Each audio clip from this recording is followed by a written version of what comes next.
അതെ, എനിക്കൊരു തെറ്റ് പറ്റിപ്പോയി. എല്ലാവരും എന്നോട് ക്ഷമിക്കണം. മറ്റൊന്നുമല്ല, കഴിഞ്ഞ വീഡിയോയിൽ ഞാൻ പറഞ്ഞിരുന്നു, ഞാൻ ആ സിനിമ കണ്ടത് കുറച്ച് സംഘികളൊപ്പമാണ്. അതുപോലെ തന്നെ കുറേ സംഘികളെ ഞാൻ വിളിച്ചു ചോദിച്ചു, അവർക്കൊന്നും പ്രശ്നമില്ലായിരുന്നു എന്ന് ഞാനന്ന് പറഞ്ഞിരുന്നു. അതിൽ ഞാനിപ്പോൾ ഖേദിക്കുന്നു. കാരണം മറ്റൊന്നുമല്ല, എല്ലാവരും മറ്റുമല്ല, അതിലൊന്ന് രണ്ട് പേര് മാറിയിട്ടുണ്ട് കേട്ടോ. ഇവരുടെ ഈ മാറ്റം കണ്ടു കഴിഞ്ഞപ്പോഴേ എനിക്ക് ഓർമ്മ വന്നത് ഗോഡ് ഫാദർ എന്ന് പറഞ്ഞ സിനിമയിലെ ഒരു സീനാണ്. ഞാനത് ഒരു ട്രോളാക്കിയിട്ടുണ്ട്, അതൊന്ന് കണ്ടു നോക്കി. ശത്രുവാണെങ്കിൽ പോലും ഒരു പെണ്ണ് വന്ന് കരഞ്ഞു കാലു പിടിക്കുമ്പോ പിന്നെ ഉപദ്രവിക്കുന്നത് ആണുങ്ങൾക്ക് ചേർന്ന കാര്യമല്ല. രാമഭദ്രൻ ഒരു ആണാണെന്ന് തന്നെയാണ് എന്റെ വിശ്വാസം. കണ്ട അവള് പറഞ്ഞിട്ട് പോയത് കണ്ട, നീ ഒരു ആണാണെന്ന് തന്നെയാണ് അവിടെ വിശ്വാസം. എന്താണ് അതിന്റെ അർത്ഥം? എന്തർത്ഥം? ഇവിടെ നിന്റെ വീട്ടിൽ നിന്നെ മാത്രമേ ആണായിട്ട് അവള് കാണുന്നുള്ളൂ. നിന്റെ ചേട്ടന്മാരും ആണുങ്ങളല്ലെന്ന് അങ്ങനെയുള്ള പറഞ്ഞു. എടാ പോത്തെ, നിന്റെ മുഖത്തൊക്കെ പറഞ്ഞിട്ടില്ലേ ഇപ്പൊ പോയത്? എന്നിട്ട് ഞാനൊന്നും പറഞ്ഞില്ല പോത്തെ. പിന്നെ മറ്റൊരു പാർട്ടിയാണ് മേജർ രവി.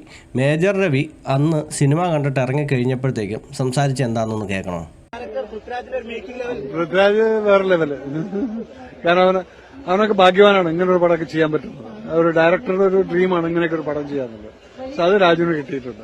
അത് നമുക്ക് എങ്ങനെയായാലും ആ ഒരു മൂന്നാമത്തെ ഭാഗത്തിന് വേണ്ടി വെയിറ്റ് ചെയ്യാം നമുക്ക്. കണ്ടോ, ഇതാണ് ഇരട്ടത്താപ്പ് എന്ന് പറയുന്നത്.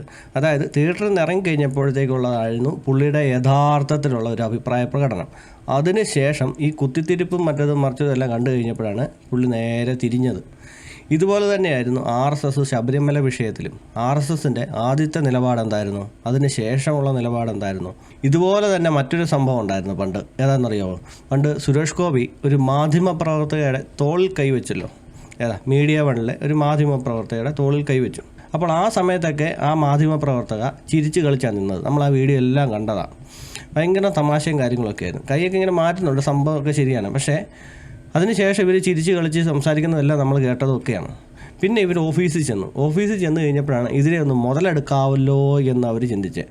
പിന്നെ നേരെ ഈ പറഞ്ഞ പോലെ നേരെ പ്ലേറ്റ് തിരിച്ച് സുരേഷ് ഗോപിക്കെതിരെ കേസ് കൊടുക്കുന്നു. ഭയങ്കര പ്രശ്നം. ഇതുപോലെയൊക്കെ തന്നെയുള്ള സംഭവങ്ങളാണ് ഈ നടക്കുന്നതും. ഇങ്ങനെയുള്ള ആളുകളെ നമുക്ക് വ്യക്തിത്വമില്ലാത്തവർ എന്ന് വേണം പറയാം. അതായത് സ്വന്തമായിട്ടൊരു നിലപാടില്ല, മറ്റുള്ളവർ എന്ത് പറയുന്നോ അതിനനുസരിച്ച് പ്രവർത്തിക്കുന്ന വെറും കളിപ്പാവകൾ മാത്രമാണ് ഇവർ.